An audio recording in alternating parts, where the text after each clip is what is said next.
오늘은 이혜인 수녀의 10월의 기도라는 시로 말씀을 시작하도록 하겠습니다. 제가 낭독해 보도록 하겠습니다. 10월의 기도, 이혜인. 언제나 향기로운 사람으로 살게 하소서. 좋은 말과 행동으로 본보기가 되는, 사람 냄새가 나는 향기를 지니게 하소서. 타인에게 마음의 짐이 되는 말로 상처를 주지 않게 하소서. 상처를 받았다기보다 상처를 주지는 않았나 먼저 생각하게 하소서. 늘 변함없는 사람으로 살게 하소서. 살아가며 고통이 따르지만 변함없는 마음으로 한결같은 사람으로, 믿음을 줄 수 있는 사람으로 살아가게 하소서. 나보다 남을 먼저 생각하게 하시고 마음에 욕심을 품으며 살게 하지 마시고, 비워두는 마음문을 활짝 열게 하시고 남의 말을 끝까지 경청하게 하소서. 무슨 일이든 감사하는 마음으로 살게 하소서. 아픔이 따르는 삶이라도 그 안에 좋은 것만 생각하게 하시고, 건강 주시어 나보다 남을 돌볼 수 있는 능력을 주소서. 10월에는 많은 사람을 사랑하며 살아가게 하소서. 더욱 넓은 마음으로 서로 도와가며 살게 하시고, 조금 넉넉한 인심으로 주위를 돌아볼 수 있는 여유 있는 마음 주소서. 이혜인 수녀의 10월의 기도, 제가 이번 주를 살아가면서 많이 생각났던 시예요. 왜냐하면 월요일 날 보니까 저희 교회에 우편이 하나 왔더라고요. 그래서 제가 딱 봤더니 하우샤우시, 그러니까 기쁜 소식 선교회에서 우편을 보낸 거예요. 제가 와, 이단이 우리의 교회에다 우편을 보냈다고? 설마 박옥수 목사 집회 그건 아니겠지 하고 딱 떴더니 박옥수 집회 선전이더라고요. 제가 보고 기분이 좀 상했어요. 그리고 또 이렇게 이단이 열심히 하는구나, 좀 어이도 없고, 어떻게 그냥 교회에다가, 저희만 교회 보냈을 거 아니라 다른 교회도 다 보냈을 거 아니에요. 보면 좀 기분이 좀 상했어요. 그리고 화요일이 됐어요.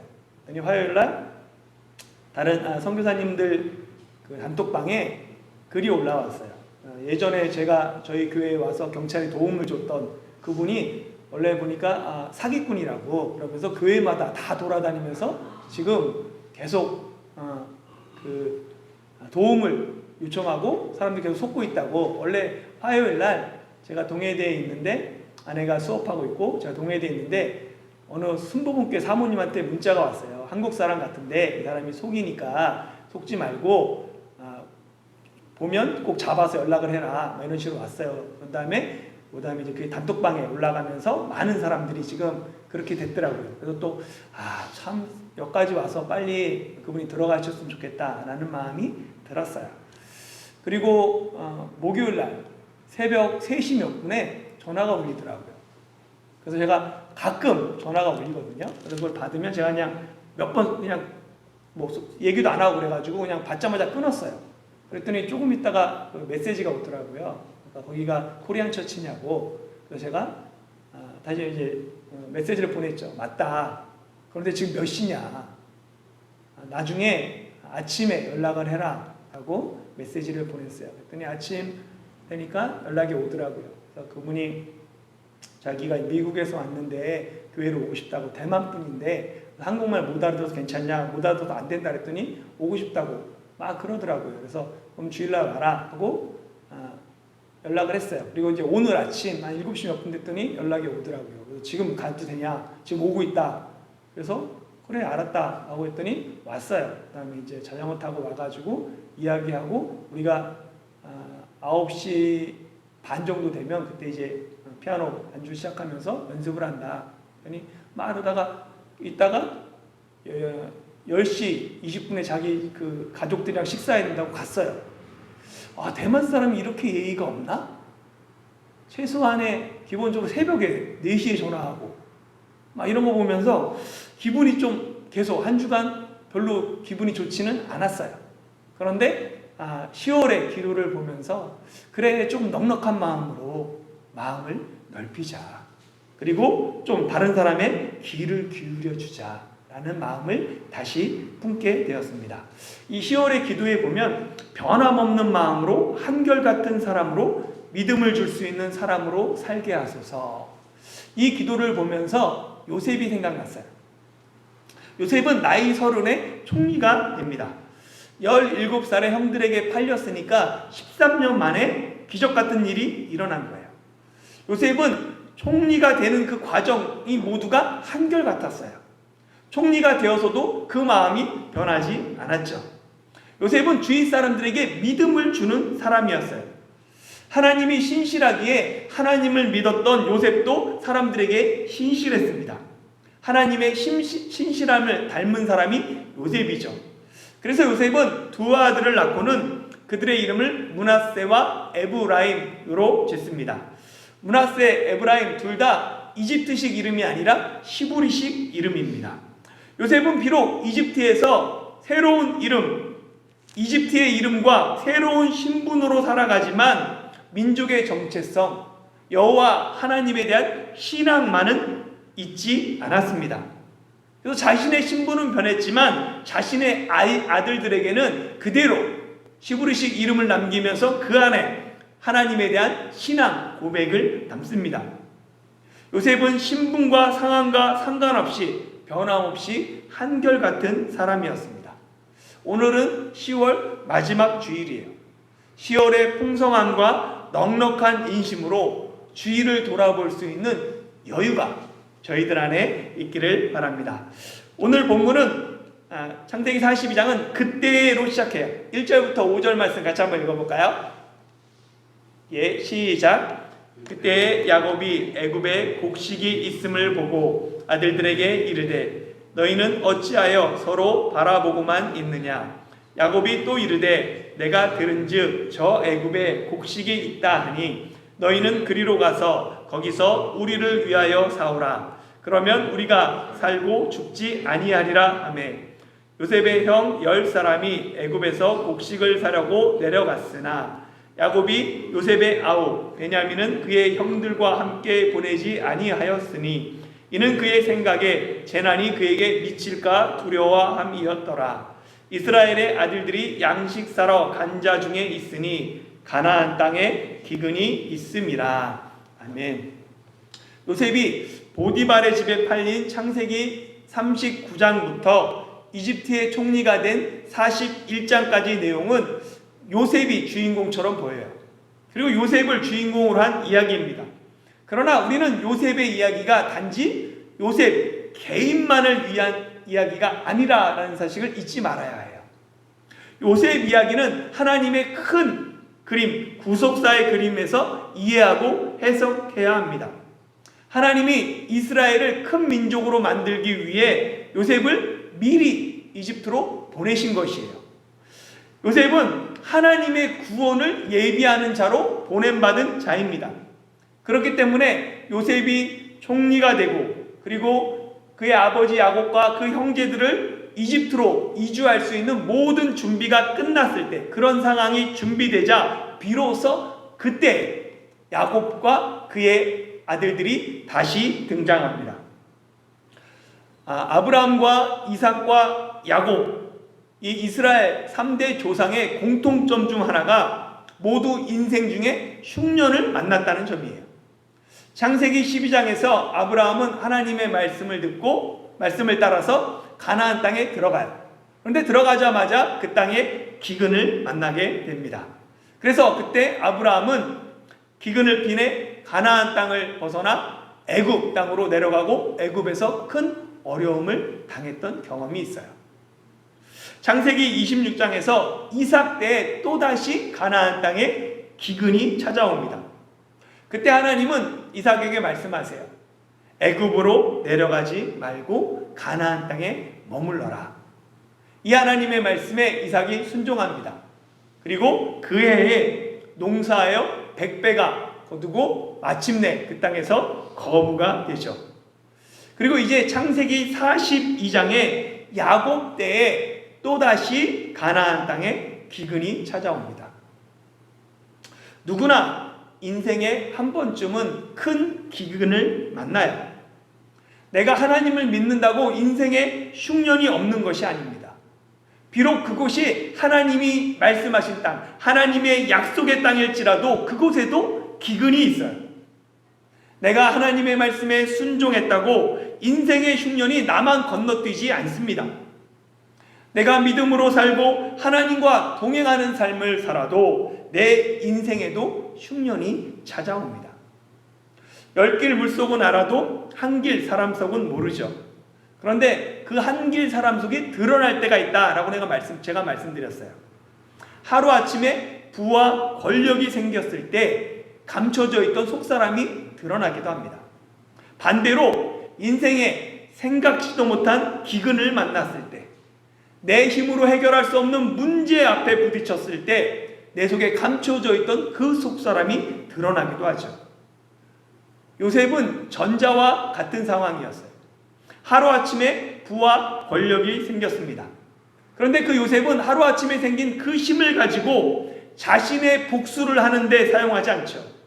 앞으로 일어날 나라의 위기를 대비하는 데 사용합니다. 요셉은 부할 때나 가난할 때나 겉과 속이 한결같은 사람이었어요. 야곱과 그의 아들들은 후자와 같은 상황입니다. 인생의 갑작스러운 기근을 만났어요. 이제 그들의 속사람이 드러날 차례입니다. 먼저 야곱의 아들들은 인생의 기근 앞에서 어떻게 하고 있어요? 말씀을 보니까 야곱이 그들에게 이렇게 얘기해요. 너희는 어찌하여 서로 바라보고만 있느냐라고 말합니다. 야곱의 아들들은 문제 앞에서 문제를 해결할 생각하지 못하고 있어요. 그저 서로 얼굴만 바라보며 문제 앞에서 손 놓고 있습니다. 그들은 문제를 해결할 의지도 없고 해결할 능력도 없습니다. 그저 문제에 압도되어 문제에 끌려다니고 있었어요. 형들과 달리 요셉에게는 문제를 해결하고자 하는 의지와 능력이 있었습니다. 요셉이 이집트의 총리가 될 수 있었던 이유가 문제 해결책이 요셉에게 있었기 때문이에요. 요셉은 문제에 끌려다니지 않았습니다. 보디발의 집에 살 때도 노예로 살면서도 문제에 사로잡히지 않았어요. 자신은 해야 될 일을 최선을 다하고 할 수 없는 일, 거기에 마음을 뺏기지 않았던 것입니다. 그래서 요셉은 노예로 있으면서 이집트의 언어와 문화를 배워요. 노예가 최선을 다하는 것 매우 어리석은 행동입니다. 노예가 왜 이집트의 언어를 배워요? 노예는 말 못하는 게 노예 생활에 도움이 돼요. 말이 통하지 않으면 일을 시키기가 어렵습니다. 말이 잘 통하고 일 잘하는 노예는 더 많은 일로 자기 몸만 피곤할 뿐이에요. 그런데 요셉은 자신이 바꿀 수 없는 문제 앞에서 한탄하거나 할 수 없는 일을 마음에 뺏기지 않고 할 수 있는 일에 집중합니다. 비록 그 일이 자신이 더 힘들지라도 주어진 일에 온 신과 마음을 다했습니다. 이는 요셉이 감옥에 있을 때도 마찬가지입니다. 요셉은 과거를 후회하거나 다른 사람을 원망하지 않습니다. 그저 지금 자신에게 주어진 일에 최선을 다할 뿐이에요. 문제 앞에서 문제만 쳐다보는 사람이 아니라 적극적으로 문제에 끼어들어 그 문제를 해결하는 사람이었습니다. 그래서 두 관원장 얼굴에 근심의 빛을 발견하고는 문제 해결에 앞장섭니다. 파라오의 꿈을 해몽하고도 요셉은 단지 꿈 해석에 그치지 않아요. 그 꿈을 어떻게 해결할 수 있는지 해결책을 제시하며 문제 해결에 앞장섰습니다. 이와 달리 요셉의 형들은 기근 앞에서 문제 해결책을 생각하지 못하고 그저 서로 얼굴만 바라보고 있었습니다. 이에 야곱은 아들들에게 이집트에 곡식이 있으니 이집트로 가서 곡식을 사오라 라고 해결책을 제시합니다. 그런데 보면 야곱은 요셉의 형들을 이집트로 10명을 보내지만 요셉의 아우 베냐민만은 형들과 함께 보내지 않습니다. 그 이유를 4절은 재난이 베냐민에게 미칠 것을 야곱이 두려워했기 때문이다 라고 이야기해요. 우리는 야곱이 베냐민을 형들과 함께 보내지 않는 이 사건을 통해 두 가지 사실을 알게 돼요. 첫 번째 사실은 야곱은 여전히 아들들을 편애하고 있다는 사실입니다. 야곱이 베냐민을 이집트로 보내지 않는 이유는 베냐민이 라헬의 아들이기 때문에 그래요. 야곱 집안의 모든 불화의 원인은 야곱의 편애 때문입니다. 물론 야곱도 변명할 수 있어요. 외삼촌 라반이 자신을 속여서 나의 아이를 주기로 했는데 레아를 줬기 때문에 레아와 결혼함으로 이 모든 문제가 시작됐다라고 변명할 수 있습니다. 그런데 이런 식으로 변명과 핑계를 찾으면 근본적 원인은 야곱이 아버지와 형을 속인 것이 문제의 출발점이 됩니다. 야곱은 첫 단추를 잘못 꼈어요. 그로 말미암아 2명의 아내와 2명의 첩을 두고 그 사이에서 12명의 아들을 얻습니다. 야곱은 12아들 중에 라헬의 장남이었던 요셉을 편애했죠. 라헬을 향한 야곱의 지독한 사랑이 라헬의 아들 요셉에게 이어졌습니다. 그러나 야곱의 편애가 요셉을 죽음으로 몰았습니다. 요셉이 사라진 후 그 야곱의 편애는 베냐민을 향한 집착이 됩니다. 그 결과 야곱은 베냐민이 장성했음에도 불구하고 여전히 베냐민을 자기 품에 끼고 살고 있습니다. 우리가 두 번째 알 수 있는 사실은 야곱에게 요셉의 사건이 두려움으로 남아있다는 사실이에요. 야곱은 요셉이 짐승에 찢겨 죽었다라는 그 슬픔, 비통과 자신이 요셉을 형들에게 보냈다는 죄책감에 빠져 살았습니다. 그런데 이때는 이미 요셉이 화를 당한 지 20년이 넘었을 때예요. 요셉이 화를 당했을 때가 17살입니다. 그리고 요셉이 총리가 됐을 때가 30살이죠. 이미 7년, 풍년이 끝났어요. 그리고 흉년이 시작되고 있습니다. 이때 요셉의 나이는 38이 돼요. 그러니까 20년이 벌써 지난 일인 거예요. 20년이 지났음에도 불구하고 야곱은 여전히 요셉을 잃은 그 재난 속에서 살고 있습니다. 요셉의 죽음이 야곱에게는 트라우마가 되었어요.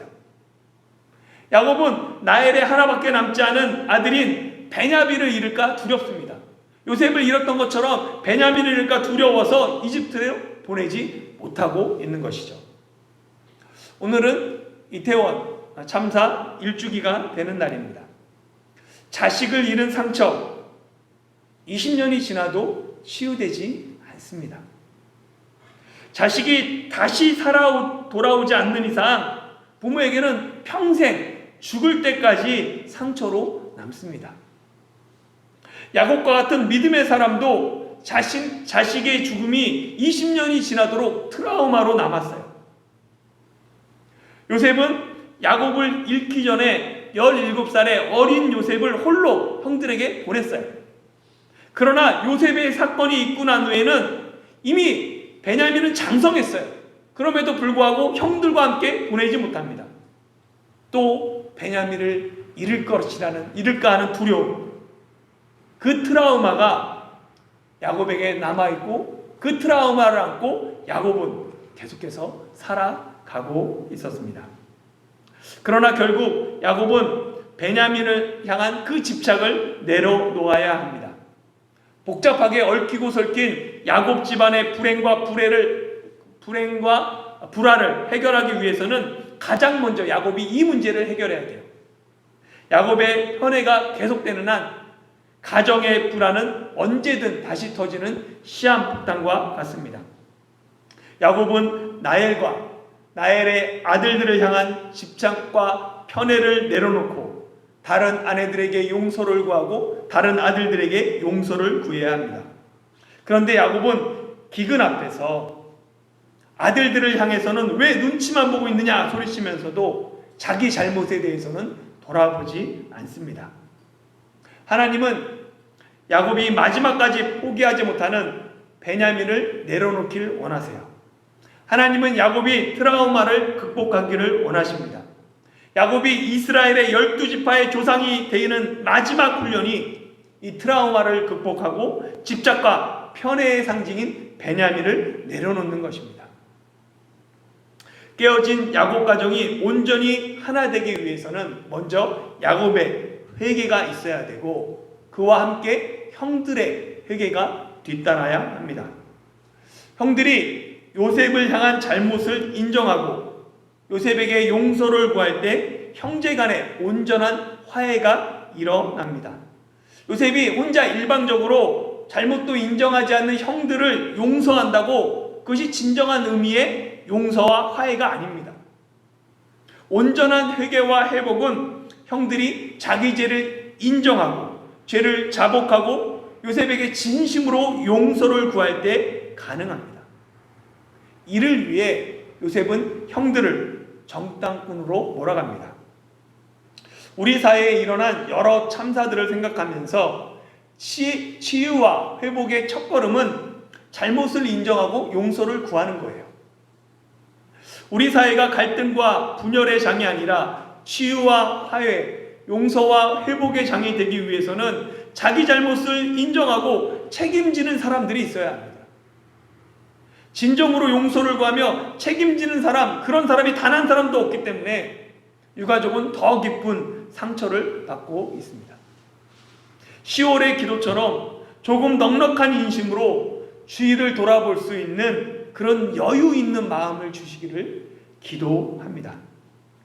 6절을 보면 이집트에 도착한 요셉의 형들은 곡식을 사기 위해 이집트로 와서는 요셉에게 엎드려 절합니다. 이 말씀이 창세기 37장에서 요셉의 꿈, 형들이 묶은 곡식단이 요셉이 묶은 곡식단에게 엎드려 절하는 그 꿈의 성취입니다. 그래서 6절에 절하다라고 번역되어 있는 히브리어 쉐아가 37장에 절하다라는 것과 같은 단어로 되어 있어요. 형들이 곡식을 구하기 위해 요셉에게 절하는 모습, 요셉의 꿈과 완벽하게 일치합니다. 하나님의 꿈은 이처럼 반드시 이루어져요. 비록 그 꿈을 이루기까지 많은 어려움과 방해가 있지만 하나님의 뜻과 계획은 이루어진다라는 것을 보여줍니다. 우리의 구원도 마찬가지예요. 사탄은 우리를 어떻게 하든지 우리의 구원을 방해하고 하나님으로부터 멀어지게 하려고 온 힘을 다합니다. 그러나 사탄의 방해에도 불구하고 하나님의 구원은 반드시 이루어집니다.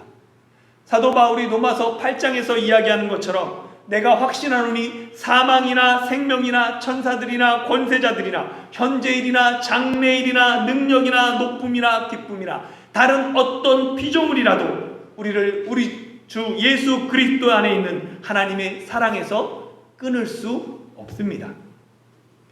하나님의 계획과 뜻은 언제나 선하며 하나님의 사랑과 구원은 끝까지 변함이 없다는 이 사실을 굳게 믿으시기를 소망합니다. 땅에 엎드려 전하는 형들을 요셉은 한눈에 알아보죠. 그러나 요셉은 형들에게 모른 척하면서 너희가 어디서 왔느냐라고 묻습니다. 요셉이 중간에 통역을 세워서 이것저것 물어봤기 때문에 형들은 꿈에도 눈앞에 있는 총리가 요셉이라는 것을 생각하지 못합니다. 20년이라는 긴 세월과 감히 얼굴조차 쳐다볼 수 없는 이 신분의 차이로 인해 형들은 요셉을 알아보지 못하죠. 요셉은 형들이 절하며 곡식을 구하는 모습을 보면서 20년 전의 꿈이 생각나요.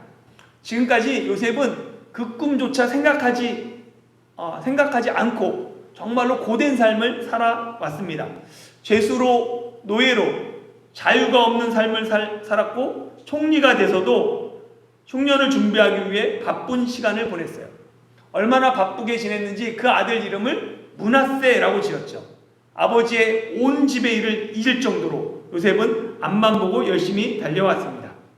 요셉이 만약에 자기 꿈에 집착했다면 아버지와 형들에게 꿈이 이루어졌음을 알리고 자랑하기 위해서라도 자신이 총리가 되자마자 가나안 땅으로 사람을 보내 아버지와 가족들을 불렀을 거예요.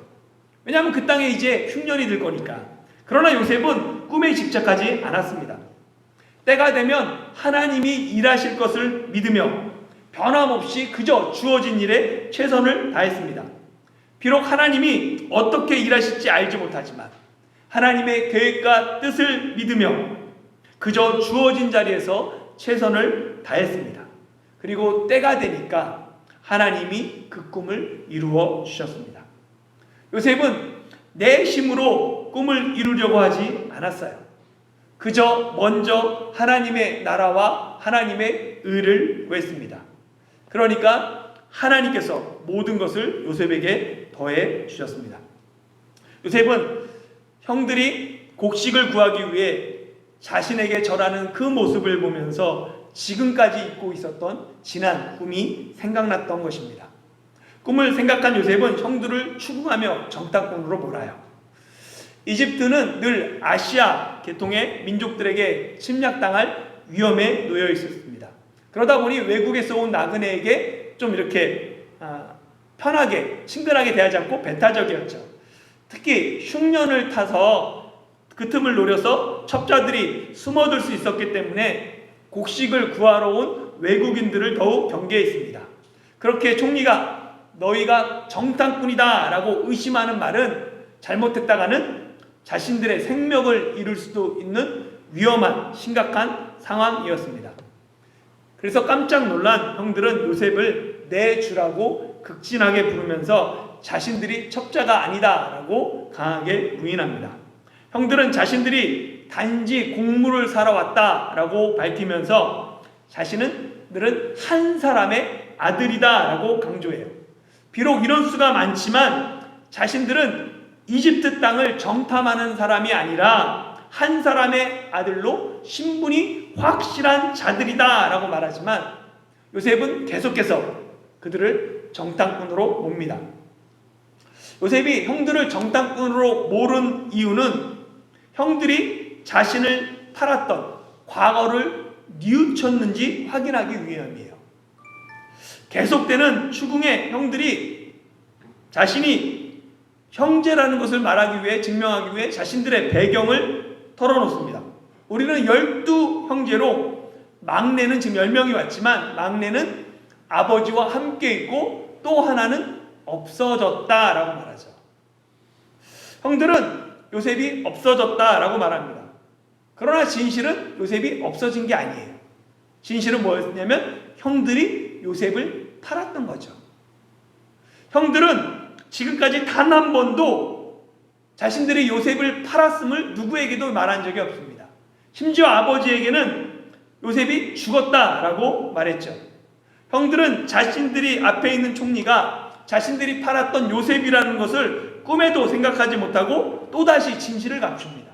또 거짓을 이야기해요. 여전히 진실을 말하지 않는 형들을 보면서 요셉은 형들이 회개하지 않았음을 알게 됩니다. 그래서 요셉은 그들에게 너희가 정탐꾼이라고 한 말이 이것이다 라고 이야기하는 거예요. 그러면서 그들에게 사실을 증명하라 라고 말합니다. 요셉이 형들에게 제시한 방법은 10명의 형제 중에 단 한 명만 가나안 땅으로 돌아가서 막내 아우를 이집트로 데려오는 것입니다. 이를 통해 요셉은 동생 베냐민의 안부를 확인하고 형들이 베냐민을 어떻게 생각하는지 확인하고자 합니다. 그리고 그들을 다 함께 3일을 가두며 오늘 본문은 끝이 납니다. 야곱 집안의 치유와 화해를 위한 야곱의 편애 그리고 형들의 회개가 어떻게 이루어지는지는 다음 주일에 이어서 살펴보겠습니다. 사랑하는 성도 여러분, 인생의 흉년 앞에서 문제만 바라보는 자가 아니라 문제를 해결하는 자가 되길 소망합니다. 비록 하나님이 어떻게 일하실지 알지 못하지만 지금 내게 주어진 일에 최선을 다할 때 하나님께서도 일하십니다. 때가 되면 하나님이 반드시 이루어 주십니다. 갈등과 분열의 세상 속에서 오늘도 내게 주어진 삶의 자리에서 치유와 화해의 삶을 살아가는 저와 여러분들이 되시길 예수님의 이름으로 축원합니다.